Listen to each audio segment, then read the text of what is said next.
class. In the previous class, we have started chapter number 24 of your environmental sciences book, that was solid, liquid and gases. In that class, we have studied about what is matter and its definition. Apart from that, we also have discussed that what are atoms and molecules and the three states of matter, solid, liquid and gas, in which we have studied how to define solid, liquid and gas. Apart from that, we have also studied about their features and their shape and volume. See, for any kind of matter found on planet Earth, it could be found only in three states. It can be either solid or liquid or gas. So we have discussed all the three matters. But apart from that, the shape or the state of these matters, okay, they also tends to change. Now, how they can be changed and what type of external forces are applied to change their shape. Now, in today's class, we are going to discuss the changing the state of matter. In this topic, we are going to study that how the state of any matter changes, means how a solid changes into liquid, a liquid changes into gas, and again the gas changes into liquid and liquid changing into solid. Apart from that, we also study a new term which is called sublimation. Sublimation is the term which will be discussed in today's class apart from this topic, that is changing the state of matter. So what is change in the state of matter? Basically, if the attraction between the molecules of a substance is strong and they are packed tightly together to make a solid, means basically to make a solid, all the molecules of the element or matter are packed very tightly, which we have discussed in the previous class. Now, the particles in a solid are in a fixed position, and this thing makes the solid to change its shape. means एक solid matter में उसके molecules इतनी tightly packed होते हैं कि उसका shape change करना बहुत ही मुश्किल हो जाता है. So to change the shape of a solid we need to apply some external forces. Suppose I have a glass ball in my hand or any other solid block in my hand. If I have to change its shape, so what we have to do? Either we will break it or we will cut it into different pieces. यानी हम उसका shape कैसे change करेंगे?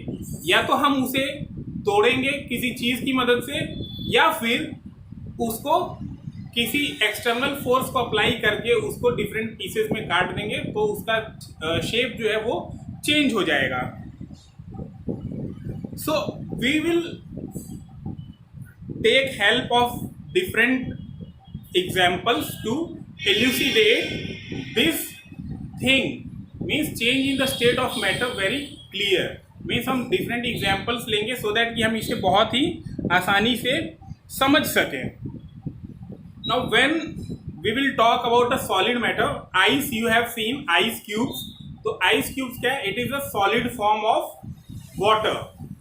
Basically it is solid. Water is found in solid, liquid as well as in gaseous form. So we are taking example of an ice cube. So when we heat an ice cube, जब हम एक ice cube को heat करते हैं तो उसके जो molecules होते हैं वो बहुत टाइटली पैक्ड होते हैं, बट जब हम उसे हीट करेंगे तो क्या होगा? उसके मॉलिक्यूल्स आपस में वाइब्रेट करने लगेंगे, एंड एज अ रिजल्ट वो तब तक वाइब्रेट करेंगे जब तक मॉलिक्यूल्स के बीच में एक प्रॉपर गैप ना आ जाए और जैसे ही मॉलिक्यूल्स के बीच में गैप आएगा तो क्या होगा, मॉलिक्यूल्स के बीच में गैप आया, एक प्रॉपर स्पेस बना, तो वो धीरे धीरे जो है लिक्विड में कन्वर्ट होने लगेगा.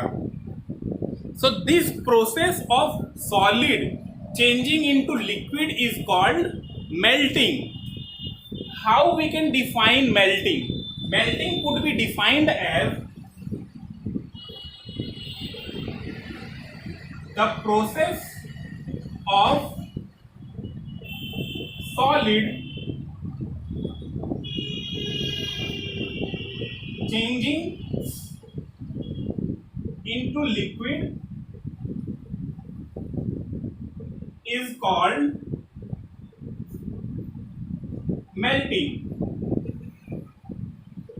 मीन्स जब कोई भी सॉलिड सब्सटेंस लिक्विड में कन्वर्ट होता है, यानी कि कोई भी सॉलिड मैटर जब लिक्विड में कन्वर्ट होता है तो उसे हम बोलते हैं melting. Okay, the process of solid changing into liquid is called melting.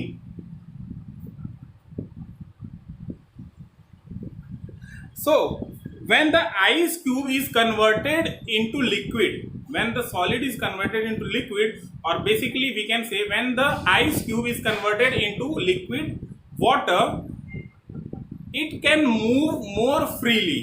Means liquid के molecules में gap होता है जिसकी वजह से वो freely move कर सकते हैं. So talking about liquid, they don't have a fixed shape but they have fixed volume. यानी लिक्विड का कोई फिक्स्ड शेप नहीं होता है क्योंकि उनके मॉलिक्यूल्स के बीच में बहुत गैप होता है. तो हम लिक्विड को जिस कंटेनर में रखते हैं वो उसी कंटेनर का शेप एक्वायर कर लेता है. सो अब फर्दर जब हम लिक्विड को और हीट करेंगे, जब हम लिक्विड को और ज़्यादा हीट करते हैं तो आप देखते हो लिक्विड जो है वो वेपर में कन्वर्ट हो जाता है. The liquid converts into vapour और basically we can say water vapor. So the liquid or the water becomes gas. So this process of changing liquid into gas is called evaporation. If we have to define evaporation, that what is evaporation, we can say that the process of liquid changing into a gas is called evaporation. Now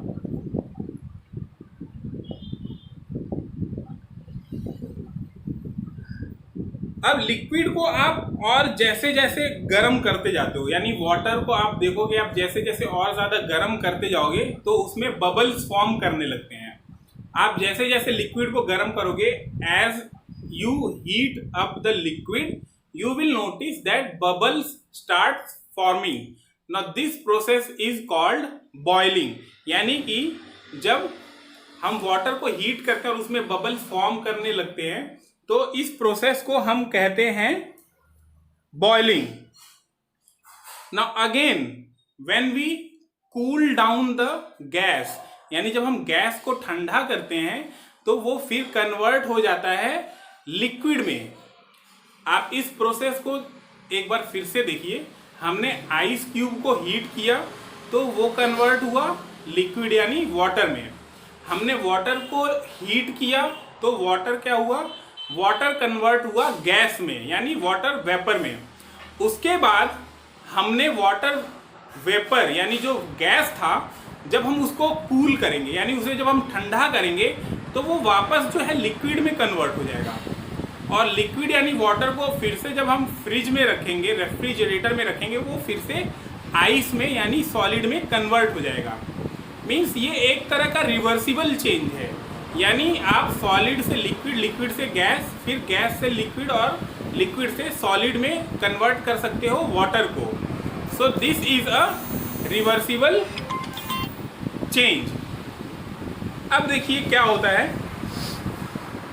तो जब हम vapour को liquid में convert करते हैं उसे ठंडा करके, when we convert the gas into liquid by cooling it, this process is called condensation. Or condensation is a very important term because the cloud formation also takes place by this method which is called condensation. यानी कि जब sun rays से water heat होता है और वो vapour में यानी गैस में कन्वर्ट होकर के ऊपर स्पेस में जाता है, स्काई में जाता है, तो वहाँ पर टेम्परेचर बहुत कम होता है। तो वहाँ टेम्परेचर कम होने की वजह से क्या होता है, जो वेपर्स होते हैं वो कंडेंस हो जाते हैं लिक्विड फॉर्म में यानी वाटर में, जिससे जो है क्लाउड फॉर्मेशन होता है।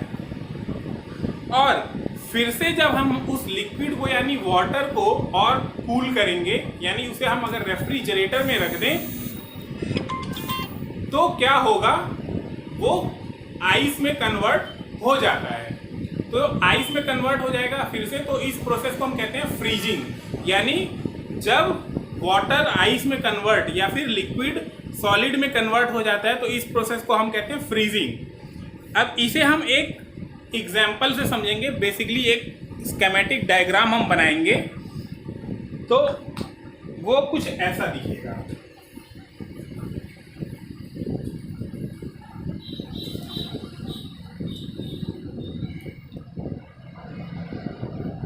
यहाँ पर हो गया सॉलिड, यहाँ हो गया लिक्विड, और ये हो गया गैस। यानी कि अगर हम एक प्रॉपर एग्जाम्पल लें तो ये है हमारा आइस क्यूब, ये लिक्विड हो गया हमारा वाटर, और ये गैस हो गया वेपर यानी वाटर वेपर। तो जब हम सॉलिड को यानी आइस क्यूब को हीट करेंगे तो ये कन्वर्ट हो जाएगा लिक्विड में। तो इस प्रोसेस को हम कहते हैं मेल्टिंग। ठीक है, यानी जब सॉलिड लिक्विड में कन्वर्ट होता है तो इस प्रोसेस को हम बोलते हैं मेल्टिंग। फर्दर ऑन जब लिक्विड जो है गैस में कन्वर्ट हो जाता है, यानी वाटर जब वाटर वेपर यानी गैस में कन्वर्ट होगा, इसको हम बोलते हैं evaporation. The process of a liquid changing into gas is called evaporation. अब हम वापस इस प्रोसेस को रिवर्स करेंगे, यानी कि जब हम गैस को कूल करेंगे यानी जब इसको ठंडा करेंगे तो ये लिक्विड में कन्वर्ट हो जाएगा। This process is called condensation.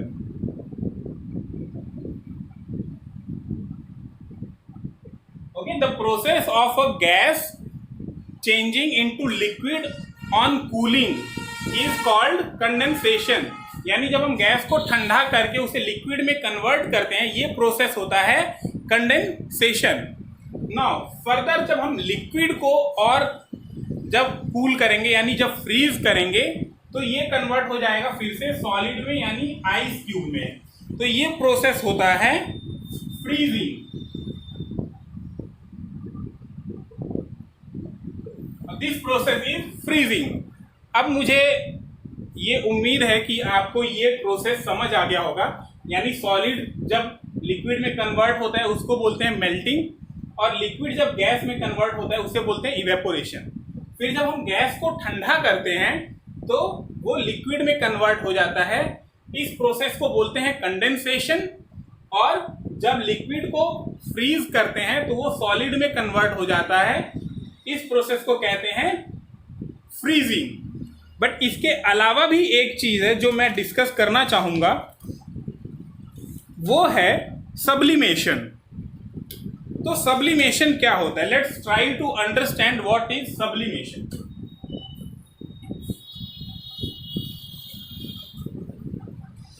I am going to write a word over here and I hope that all of you are aware from that word. That is camphor. अगर हम हिंदी में बात करें तो इसे बोलते हैं कपूर। बेसिकली आप जब पूजा करते हैं घर में तो आप देखते हैं कि घर में जो है कपूर जलाया जाता है, जिसे हम बोलते हैं कैम्फर। तो सब्लिमेशन क्या होता है? Sublimation is a process in which a solid is directly converted into gas. यानी सब्लिमेशन एक ऐसा प्रोसेस होता है जिसमें एक सॉलिड लिक्विड में कन्वर्ट हुए बगैर गैस में कन्वर्ट हो जाता है। आप देखोगे, आपने जब पीछे मैंने पढ़ाया तो मैंने ये बताया था कि सॉलिड जो है पहले लिक्विड में कन्वर्ट होगा फिर गैस में कन्वर्ट होगा।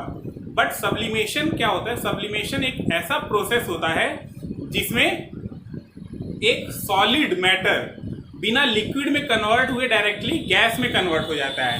अगर हम इसे और अच्छी तरह समझना चाहें तो सॉलिड, फिर आता है लिक्विड, फिर आता है गैस। तो सब्लिमेशन का जो प्रोसेस होता है उसमें सॉलिड जो है वो डायरेक्ट गैस में कन्वर्ट हो जाता है, उसमें लिक्विड फेज नहीं आता है। ओके, सब्लिमेशन जो प्रोसेस है उसमें लिक्विड फेज नहीं आता है, एक सॉलिड डायरेक्ट गैस में कन्वर्ट हो जाता है। यानी आप देखते होगे, अगर आप कपूर को खुले जगह में रख दो, जो कैम्फर या कपूर होता है आप उसे खुले जगह में रख दोगे और आप ऑब्जर्व अगर करोगे, बेसिकली ये एक टाइम टेकिंग प्रोसेस है, बहुत टाइम लगता है। बट आप अगर गौर करोगे उस चीज़ को, अगर आप एक आइस क्यूब को एक प्लेट में रख देते हो तो थोड़ी देर बाद वो लिक्विड में कन्वर्ट हो जाता है, ये आप देख लोगे। बट अगर आप एक कैम्फर को यानी एक कपूर को किसी जगह रखते हो तो आप देखोगे थोड़े दिनों बाद, बेसिकली 1 या 2 दिन बाद, वो कपूर जो है डायरेक्ट गैस में कन्वर्ट हो जाता है, वहाँ पर लिक्विड का कोई ट्रेस नहीं होता है। You will not going to see any trace of liquid substance over there. So this process is called sublimation. इसे हम क्या बोलेंगे? इसे हम बोलेंगे सब्लिमेशन, यानी जिस प्रोसेस में सॉलिड डायरेक्ट गैस में कन्वर्ट हो जाता है। अब देखिए,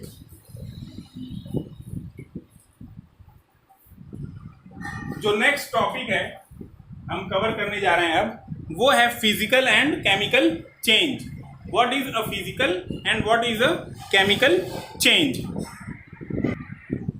तो अब जो है हम देखेंगे physical and chemical change.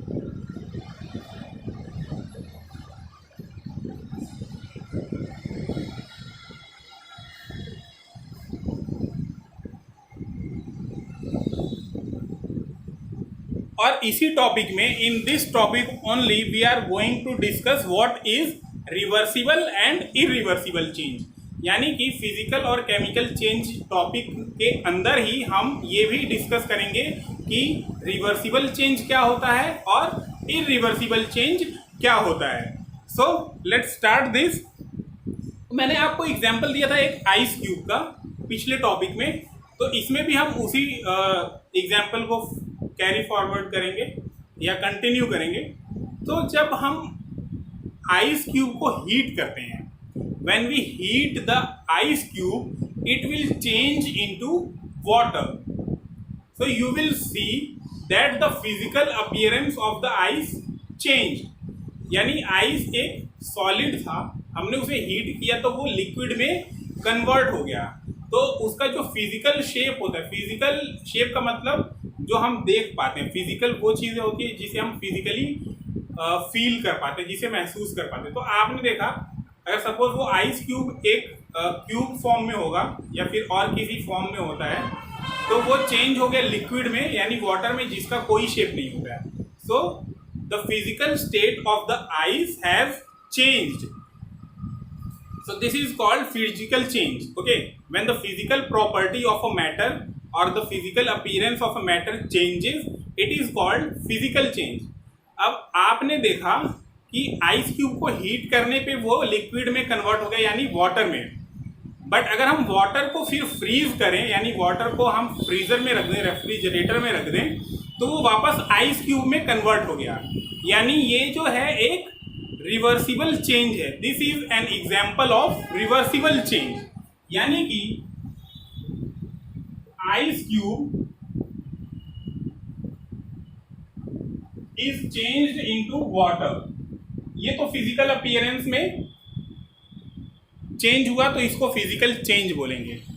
But अगर हम इसी वाटर को फिर से फ्रीज करें तो ये आइस क्यूब में चेंज हो जाता है। यानी कि हम ये प्रोसेस बार बार कर सकते हैं। आइस क्यूब को हीट करेंगे तो वो वाटर में कन्वर्ट होगा, and when we cool down the water it will convert into ice cube, then heated it will convert into water, and when we freeze the water it will convert into ice cube. तो आप देख रहे हो ये process जो है वो बार बार repeat हो रहा है। तो इसे हम बोलेंगे रिवर्सिबल चेंज, यानी हम आइस क्यूब से वाटर बना सकते हैं, फिर वाटर से दोबारा आइस क्यूब बना सकते हैं।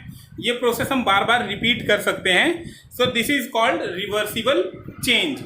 और फिजिकल चेंज मैंने आपको बता ही दिया, that the change in the physical appearance of any matter और the change in the physical properties of any matter is called physical change. But अब यहाँ पर कहानी थोड़ी सी चेंज होगी, ठीक है। तो वो कहानी कैसे चेंज होगी? सपोज हमने एक पेपर का पीस लिया, suppose I have taken a piece of paper and burn it with the help of a match stick, यानी मैंने अपने हाथ में एक कागज का टुकड़ा लिया और उसे माचिस से जला दिया, तो वो किस में कन्वर्ट हो जाएगा? बेसिकली वो कागज जो है, that piece of paper will change into ash, यानी राख में कन्वर्ट हो जाएगा। तो आप देखोगे यहाँ पर फिजिकल अपीयरेंस तो चेंज भी हुआ, बट जो केमिकल प्रॉपर्टीज हैं, the chemical property of the paper also change, क्योंकि जब वो एक पेपर था तो उसका केमिकल कंपोजिशन कुछ और था, यानी उसमें वुड पल्प था, some traces of water will be there, colour उसका अलग था। ओके, कलर की बात करें तो कोई भी अगर बेसिकली आप पेपर लोगे तो बेसिकली जनरली वाइट ही पेपर होता है, तो उसका कलर भी डिफरेंट था। बट जब हमने उसे जलाया तो वो कन्वर्ट हो गया, उसकी केमिकल प्रॉपर्टीज भी चेंज हो गई, यानी वो राख में कार्बन में चेंज हो गया और उसका कलर भी चेंज हुआ। तो यहाँ पर आपने देखा कि जो केमिकल प्रॉपर्टीज हैं कागज की वो चेंज हुई। So the change in the chemical properties of any matter is called chemical change. तो अब इसी एग्जाम्पल से हम irreversible change भी सीखेंगे कि irreversible change क्या होता है। What is irreversible change? मैं आपसे एक सवाल पूछने जा रहा हूँ, मुझे पता है उसका आंसर नहीं ही होगा, बट मैं पूछ लेता हूँ। हमने जब कागज को जलाया तो वो राख में कन्वर्ट हो गया। When we heated the paper, it is converted into ash. So my question is, can you convert the ash again into paper? यानी पेपर जलाने के बाद जो आपको राख मिला है, आप उस राख को फिर से पेपर में कन्वर्ट कर पाओगे? The answer is no. So this change, okay, when the change in the state of any matter could not be reversed, that is called irreversible change. यानी जब किसी मैटर के स्टेट में, फिजिकल स्टेट में या chemical state में कोई change होता है जिसे हम वापस रिवर्स नहीं कर सकते हैं, that is called irreversible change. Now various types of irreversible changes are there. अगर हम एक केमिकल की बात करें, एक एसिड की बात करते हैं। अगर एक एसिड की बात करें, हम हाइड्रोक्लोरिक एसिड की बात करेंगे, विच इज कॉल्ड HCl। तो हाइड्रोक्लोरिक एसिड में क्या होता है, हाइड्रोजन और क्लोरीन के जो एटम्स होते हैं या मॉलिक्यूल्स होते हैं वो एक दूसरे से रिएक्ट करके एसिड में कन्वर्ट होते हैं। So basically it is like this, hydrogen को हम H से डिनोट करते हैं और क्लोरीन को Cl से, इज इक्वल टू HCl। ये है आपका हाइड्रोजन और ये है आपका क्लोरीन। तो जब इन दोनों ने रिएक्ट किया तो यहां पर बना हाइड्रोक्लोरिक एसिड। अब ये है केमिकल चेंज। क्योंकि इन दोनों एलिमेंट्स ने मिल करके एक नए केमिकल को फॉर्म किया, तो ये एक केमिकल चेंज है जिसमें इन दोनों की प्रॉपर्टीज कंप्लीटली चेंज हो गई और वो कन्वर्ट हो गया हाइड्रोक्लोरिक एसिड में।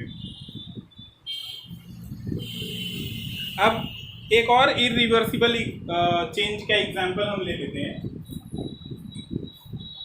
आप में से बहुत लोगों को मुझे लगता है अभी से कुकिंग या बेकिंग का शौक होगा। You have an hobby of cooking और बेकिंग।